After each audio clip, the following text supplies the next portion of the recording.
So I was informed by one of my followers on Twitter, Black Phoenix, about an update involving Norris Greenhouse Jr. Now, if you don't know who Norris Greenhouse Jr. is, this is one of the cops that was arrested and put in jail for the shooting of Jeremy Martis. I think I've talked about that story plenty of times on my channel. And I've always said how they should have not gone to jail for that, and it's just amazing how they overlooked how the dad is the one that's solely responsible for the situation that happened with not only him but also his son. Now, they told me, about the early release of Norris Greenhouse Jr., and I was like, oh, maybe they're releasing him early because of the Wuhan situation. So I went into Google and I typed his name into the search bar. And it turns out that, yes, he was released early, but it wasn't because of the Wuhan. As a matter of fact, he was released back in July of last year. Now, usually I don't reach back that far when it comes to stories, because I don't like to go way too far back unless I necessarily have to. And this is one of those stories because I've talked about this story for a lot of times on my channel. Now, according to what I'm reading, is he's been released because he completed a portion of his sentence. Apparently, he only had to complete some of it, because he pled guilty in 2017 from something that happened in 2015, and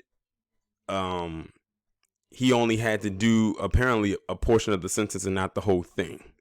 Now, his partner, on the other hand, because it was two guys involved, he's still in jail. He's the one that got the longer sentence. He got like 40 years.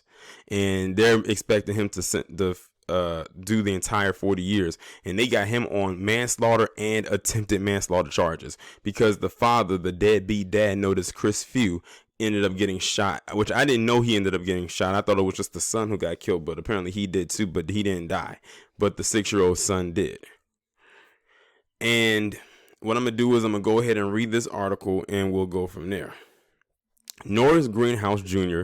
has completed a portion of his sentence and has been released from the custody of the Louisiana Department of Public Safety and Correction as of June 28th. Now, this is all last year.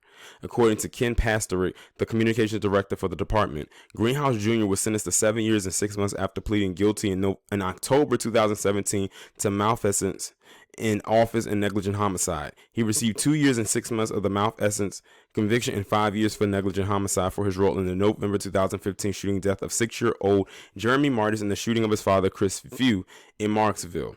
Greenhouse Jr. was one of the two Deputy Ward 2 city marshals charged in connection with the crime, the other being Derek Stafford, who was serving a 40-year sentence for manslaughter and attempted manslaughter. According to Pastorick, because by law these are not crimes of violence, he, as in Greenhouse Jr., was required to serve 35% of the sentence, which is equivalent now to 958 days. In addition, he received 300 days of certified treatment and rehabilitation program credit for completing pre-release anger management and college courses. Greenhouse Jr. received 25 days of credit for time served for time he spent in the parish jail awaiting in sentencing. Greenhouse Jr. is now on what is called good time parole. He is currently on community supervision with probation and parole and will complete the totality of his sentence on March 28, 2025.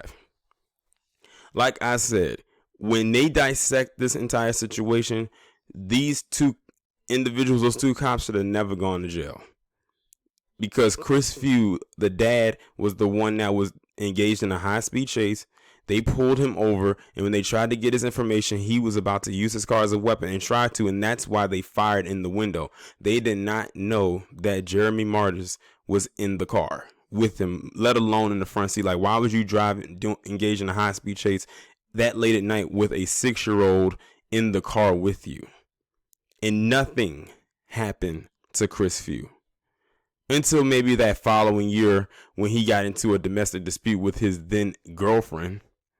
And then that's the next time we heard about him, but nothing for him playing a role in his son's death. He played the majority role, in my honest opinion, but you know how that goes. But I just wanted to bring y'all this long awaited update. Like I said, this is new to me because I didn't know that this even came about, and I wish I had known about it last year when it first went out there, but this particular case just went really, really hush hush.